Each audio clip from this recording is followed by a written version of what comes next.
Congress party ఎన్నికల హామీ మేరకు ఉద్యోగులకు పాత పెన్షన్ విధానం పునరుద్ధరించాలని బీఎస్ఆర్ LP deputy leader Harish Rao demand చేశారండి.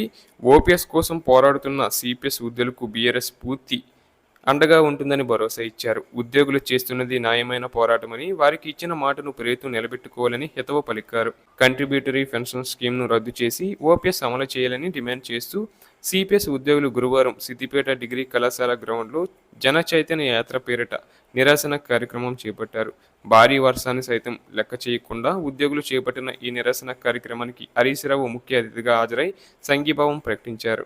ఈ సందర్భంగా ఆయన మాట్లాడుతూ కాంగ్రెస్ అధికారంలోకి వచ్చి 32 నెలలు గడిచినా ఉద్యోగులకు ఇచ్చిన ఒక ప్రధాన హామీ కూడా అమలు కాలేదని విమర్శించారు.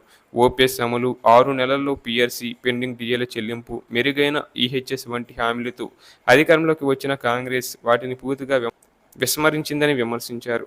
ఉద్యమం చేస్తున్న ఉద్యోగ సంఘాల నాయకులపై అక్రమ కేసులు, విజిలెన్స్, ఏసీబీ, సిఐడి విచారణల పేరుతో ప్రభుత్వం వేధింపులకు పాల్పడుతుందని విమర్శించారు. అలాగే సిపిఎస్ ఉద్యోగుల కంట్రిబ్యూషన్ను నెలల తరబడి జమ చేయకుండా ప్రభుత్వం నిర్లక్ష్యంగా వ్యవహరించిందని ఆరోపించారు. అసెంబ్లీలో బీఆర్ఎస్ ప్రశ్నించిన తర్వాతే ప్రభుత్వం కంట్రిబ్యూషన్ జమ చేయడం ప్రారంభించిందని చెప్పారు. ఉద్యోగుల భవిష్యత్తుతో ప్రభుత్వం చెలగాటమాడుతుందని మండిపడ్డారు.